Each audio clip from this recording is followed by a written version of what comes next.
নমস্কাৰ আজি আমি হায়াৰ সেকেন্ডাৰী সেকেন্ড ইয়াৰৰ পৰিকল্পিত বিকাশৰ ৰাজনীতি পলিটিক্স অফ প্লান্ড ডেভেলপমেন্ট চ্যাপ্টাৰটোৰ কিছুমান সংক্ষিপ্ত প্ৰশ্ন আলোচনা কৰিবলৈ গৈ আছো গতিকে আহা আমি প্ৰথম প্ৰশ্নটোলৈ আগবাঢ়ো When was the planning commission established পৰিকল্পনা আয়োগৰ কেতিয়া প্ৰতিষ্ঠা কৰা হৈছিল 1950 15 মাৰ্চ 1950 চনৰ 15 মাৰ্চত পৰিকল্পনা আয়োগৰ প্ৰতিষ্ঠা কৰা হৈছিল এই পৰিকল্পনা আয়োগৰ যিসমূহ পৰামৰ্শ বা ৰিকমেন্ডেশনস থাকে সেইসমূহ এডভাইজৰি হয় অৰ্থাৎ আমি ক'ব পাৰো যে পৰিকল্পনা আয়োগে উপদেষ্টাৰ ভূমিকা পালন কৰে যেতিয়া কেন্দ্ৰীয় মন্ত্ৰীসভাই অনুমোদন জনায় তেতিয়াহে এই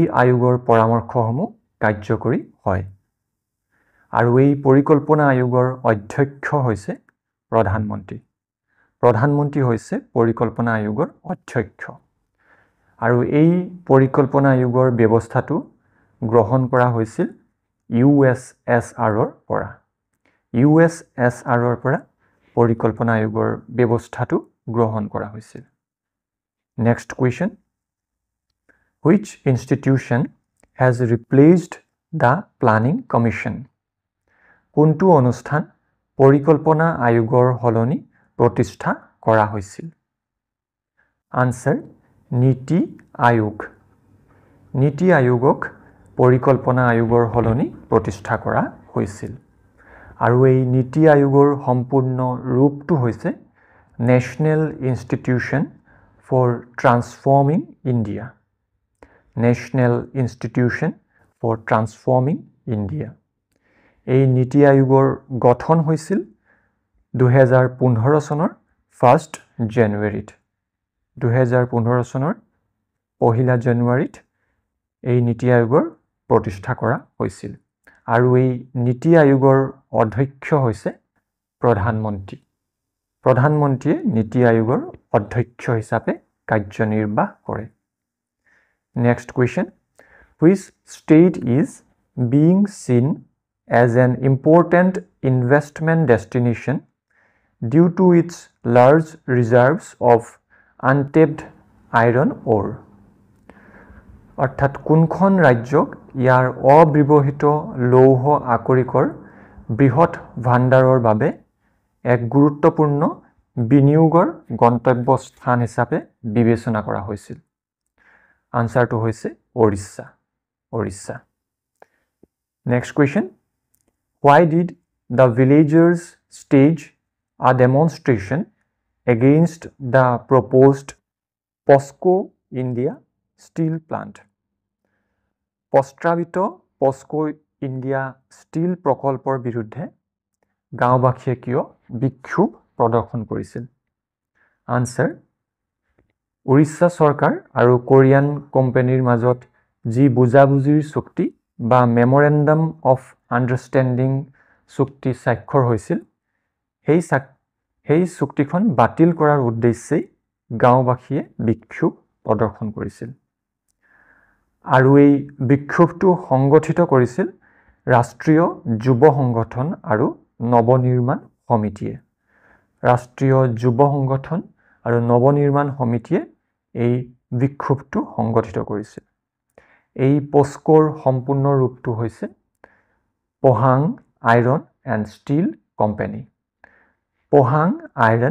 ষ্টীল কোম্পানী হৈছে পস্কোৰ সম্পূৰ্ণ ৰূপ next question what is the core belief of the right ideology regarding economic progress অৰ্থাৎ অৰ্থনৈতিক প্ৰগতি সম্পৰ্কে হুপন্থী আদৰ্শৰ মূল বিশ্বাস কি তো আনসাৰটো হ'ব যে হুপন্থী আদৰ্শই অৰ্থনৈতিক প্ৰগতি সম্পৰ্কে ভাবিছিল যে মুক্ত প্ৰতিযোগিতা আৰু বজাৰ অৰ্থনীতিয়েহে প্ৰগতি সাধন কৰিব পাৰে আৰু লগতে এইটোও ভাবিছিল যে চৰকাৰে অনাহকত অৰ্থনীতিত হস্তক্ষেপ কৰিব নালাগে ওকে মুক্ত প্ৰতিযোগিতা আৰু বজাৰ অৰ্থনীতিয়েহে প্ৰগতি সাধন কৰিব পাৰে বুলি ভাবিছিল আৰু এইটো ভবা হৈছিল যে অনাহকত চৰকাৰে অৰ্থনীতিত হস্তক্ষেপ কৰিব নালাগে এতিয়া আমি এই বাওঁপন্থী আদৰ্শ আৰু সোঁপন্থী আদৰ্শৰ বিষয়ে অকমান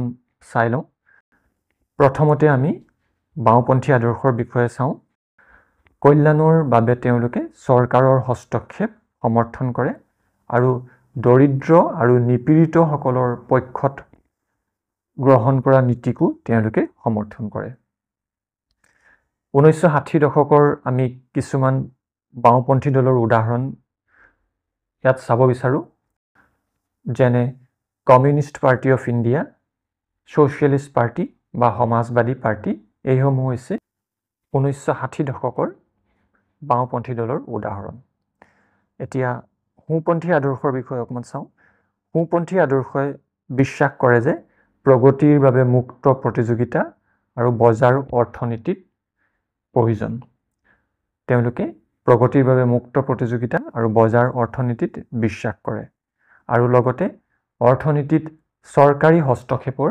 বিৰোধিতা কৰে চৰকাৰী হস্তক্ষেপৰ অৰ্থনীতিত বিৰোধিতা কৰে সোঁপন্থী আদৰ্শই কেইটামান উদাহৰণ যদি আমি 1960 দশকৰ সোঁপন্থী দলৰ চাওঁ তেতিয়া হ'ব স্বতন্ত্ৰ পাৰ্টি জনসংঘ এইসমূহ হৈছে 1960 দশকৰ সোঁপন্থী দলৰ উদাহৰণ next question What was the general understanding of modern in the context of development after independence?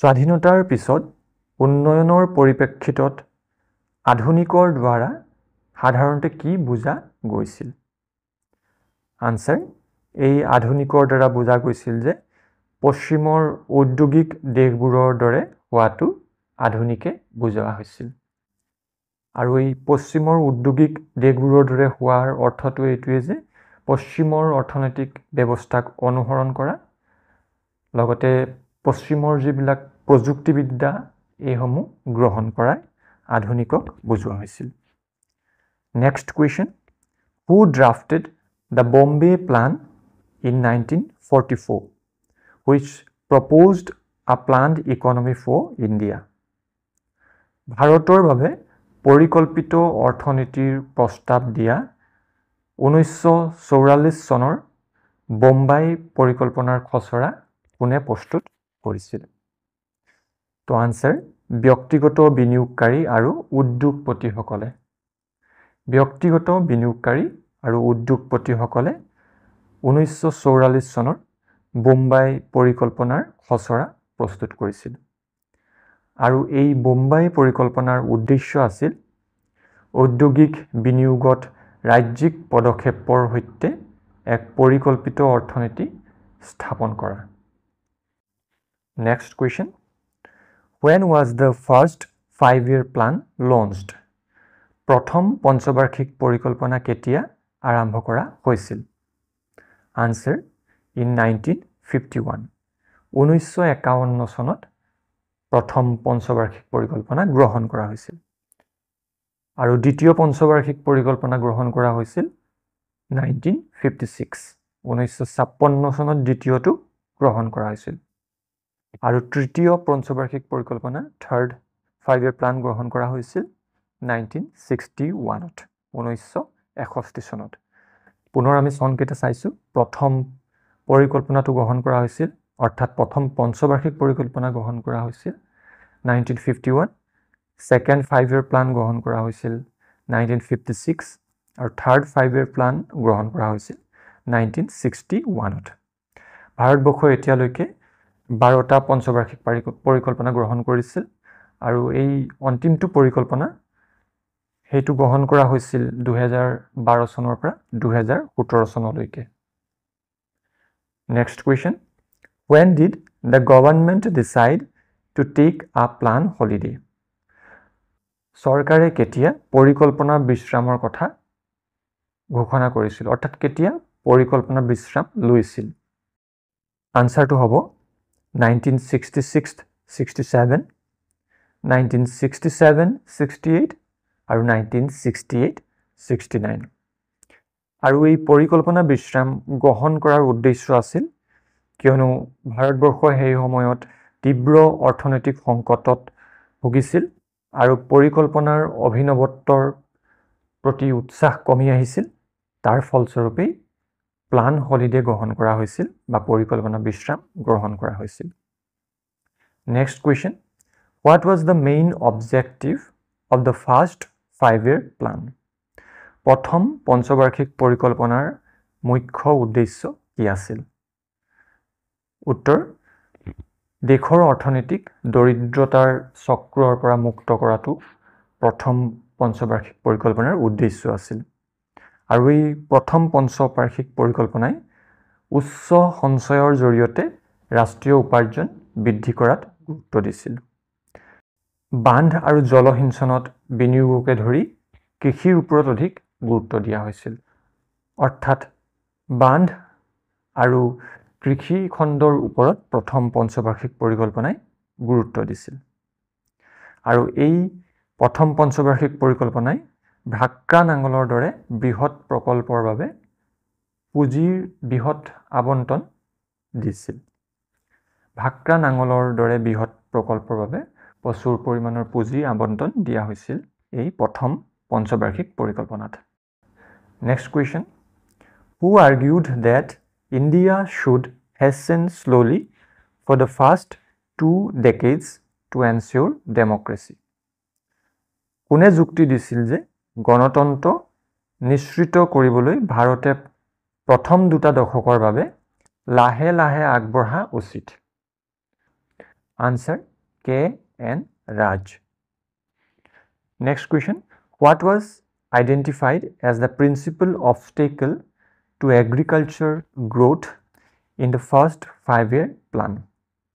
প্ৰথম পঞ্চবাৰ্ষিক পৰিকল্পনাত কৃষি বিকাশৰ মুখ্য বাধা হিচাপে কি চিনাক্ত কৰা হৈছিল? Answer Pattern of land distribution. ভূমি বিতৰণ প্ৰক্ৰিয়া। অৰ্থাৎ ভূমি বিতৰণ প্ৰক্ৰিয়াক কৃষি খণ্ডৰ বিকাশৰ বাবে মুখ্য বাধা হিচাপে প্ৰথম পঞ্চবাৰ্ষিক পৰিকল্পনাত চিনাক্ত কৰা হৈছিল। আৰু এই প্ৰথম পঞ্চবাৰ্ষিক পৰিকল্পনাতেই ভূমি পুনৰ বিতৰণ কৰাৰ ওপৰত গুৰুত্ব দিয়া হৈছিল। নেক্সট কুৱেশ্যন আৰু আজিৰ ভিডিঅ'টোৰ আমাৰ অন্তিমটো প্ৰশ্ন Who led the second 5-year plan to prepare the draft? দ্বিতীয় পঞ্চবাৰ্ষিক পৰিকল্পনাৰ খচৰা প্ৰস্তুতকৰণত কোনে নেতৃত্ব দিছিল? Answer P.C. Mahalanobis. P.C. Mahalanobise দ্বিতীয় পঞ্চবাৰ্ষিক পৰিকল্পনাৰ খচৰা প্ৰস্তুতকৰণত নেতৃত্ব দিছিল। আৰু দ্বিতীয় পঞ্চবাৰ্ষিক পৰিকল্পনাৰ আৰ্কিটেক্ট বুলি কোৱা হয় P.C. Mahalanobisক। P.C. Mahalanobisক দ্বিতীয় পঞ্চবাৰ্ষিক পৰিকল্পনাৰ আৰ্কিটেক্ট বুলি কোৱা হয়। এই দ্বিতীয় পঞ্চবাৰ্ষিক পৰিকল্পনাৰ মুখ্য উদ্দেশ্য আছিল গুৰু উদ্যোগ আৰু দ্ৰুত উদ্যোগীকৰণ। অৰ্থাৎ গুৰু উদ্যোগ আৰু দ্ৰুত উদ্যোগীকৰণৰ ওপৰত দ্বিতীয় পঞ্চবাৰ্ষিক পৰিকল্পনাই গুৰুত্ব দিছিল। আৰু দ্ৰুত উদ্যোগীকৰণ আৰু ৰাজহুৱা খণ্ডৰ সক্ৰিয় ভূমিকাৰ সমৰ্থক আছিল P.C. Mahalanobis।